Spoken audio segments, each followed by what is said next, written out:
it is ukombozi time. We're going beyond Okoa to kukomboa. And all the partners, including our development partners, who have made it today possible. Your presence here speaks to the weight of this moment for our country.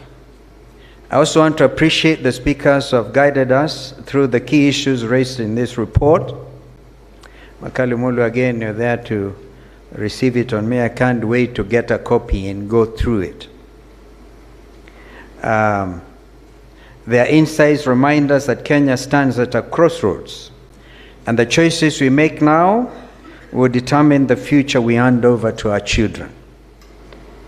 I also want to say, friends, that today is not just another event on the national calendar. It is a moment of collective reflection on the state of our republic. The People's Audit lays bare a reality Kenyans have been feeling for far too long. Something is deeply wrong with how our public finances are being handled. And with the IMF's governance and corruption diagnostic on the horizon, this report is a timely reminder that we must scrutinize ourselves before others do it for us. I therefore commend TISA, Okoa Uchumi, and all partners behind this effort. You have given the country a factual and varnished picture of what is happening and what must change. This report does not just speak in numbers. It captures the day-to-day struggles of Kenyans whose lives are being shaped and in many cases strained by poor governance. Ladies and gentlemen, our public debt has now surpassed, as we heard from Mheshimiwa Ndindi Nyoro, 12 trillion. 12.5 trillion. That figure is not abstract. It affects families, businesses, counties, and the very foundation of our development agenda. But the real issue is not only the size of the debt, it is how we got here. I want to dare suggest we got here through unquestionable and corrupt decisions, through unnecessary and reckless borrowing, through sheer incompetence, inflated or abandoned projects, and through weakening of the very institutions meant to safeguard the public purse. We've heard of the state capture of parliament. I'm personally so happy to see this wonderful, almost like to call you remnant, the remnant of Sita 13th parliament. Ndindi, so refreshing to hear you. And Karolio Mondi, so refreshing to hear you. Even you have dug deep into the history of Safaricom itself. And Makali Mulu, you see, if you rise to the occasion as my sister has suggested, you will be able to save this nation and make it different. And you know we are there with you. Ndindi Nyoro, I said in Bondo the day before yesterday, I'm just about to speak it out, so at least it okay. So that a country will know. And you're almost there, because the chair of the budget committee, because I'm not quite sure he's still there, but you've done a good job as member for Kiharu for sure. But now you have to do the extra thing. Bring it out, because then that will torpedo you to the next level. We all know where we have come from. And now we are witnessing a dangerous trend. The rushed sale of attempted sale of critical national infrastructure and strategic assets. Here I'm referring to Safaricom, and we have all heard about Safaricom. The JKI, which we were able to stop in court. Kenya Pipeline, among others, done without transparency, without public participation, and without any regard for the Constitution. Let me say this clearly and without hesitation. This is truly unacceptable. It is unconstitutional, and it will not stand. And we will not allow it to stand. So come out.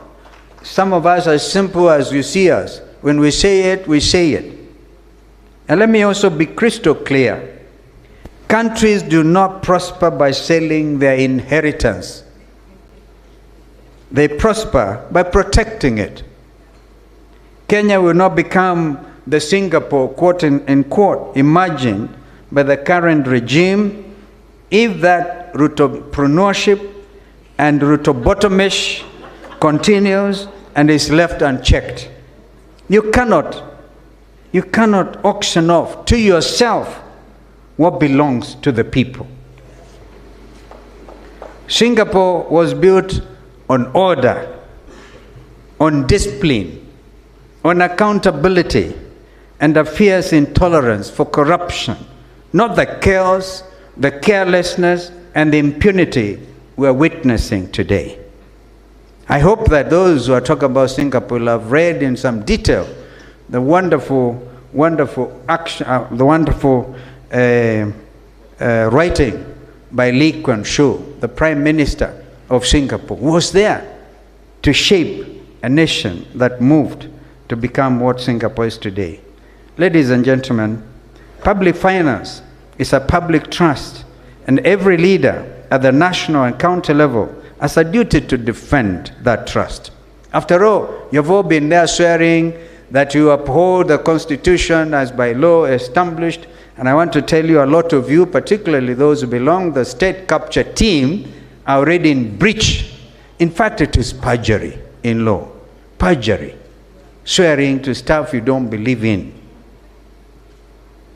This culture of budgeting with corruption already baked into the process clearly must end. And now we have heard from Ndindi Nyoro, apart from the budget, they want now to do it outside the budget, so they can now compound the stealing, the thieving. And it will end. And those who have turned budgeting into a personal enrichment scheme will be held to account. That I can promise you in the next administration. We must also push back against the shrinking of civic space. A confident government listens to its people. It does not intimidate them. It does not order for the young ones to be shot on the legs. If we are serious about rebuilding trust and restoring fiscal stability, several actions cannot wait. Number one, according to me, a transparent, fair, and people-centered debt restructuring process. Secondly, a parliament empowered to provide genuine oversight, because the executive cannot supervise itself. And right now, that is exactly what is happening. William Ruto gets out of the 13th parliament everything he wants without even blinking. Number three, protection of our oversight institutions. The Auditor General and Controller of Budget have said these are two wonderful ladies that have done this country proud. And of course, I want to add their EACC. And this must be ring-fenced and protected from political interference. Number four, deep reforms in procurement and public investment management to end the cycle of inflated contracts, ghost projects, and the sheer waste.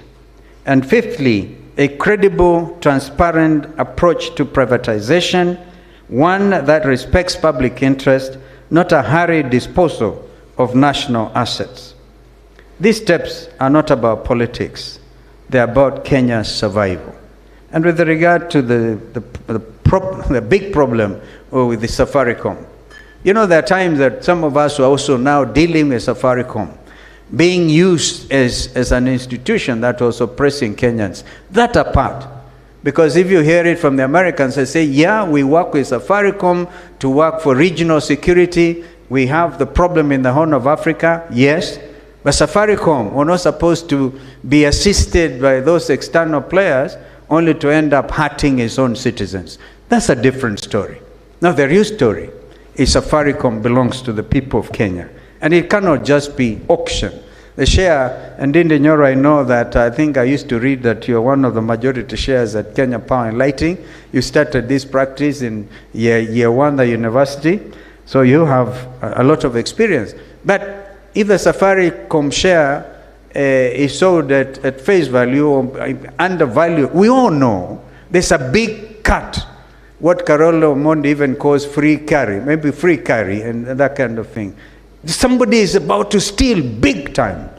We will stop them, and therefore Wakili Njiru Ndegwa and the team, we have a team assembled of a team of 100 advocates to move to court and to stop this nonsense about selling without public participation this national asset. Dear friends, as we head towards 2027 general election, I reaffirm my commitment to a Kenya where public money is treated with dignity, transparency guides decision-making, corruption is confronted and not defended, and national assets are safeguarded for future generations. Have we not even heard that we are stealing even from the region? Just imagine we are getting gold from Darfur. That is blood money. We bring it here tonight, a JKI is repackaged, given under rules of origin, it becomes Kenyan gold, exported to the United Arab Emirates, and that is used to fund the war effort in Sudan.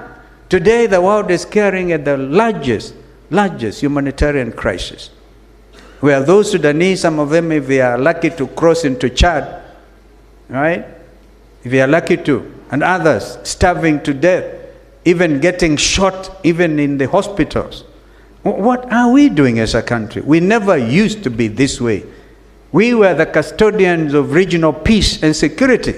We are never involved.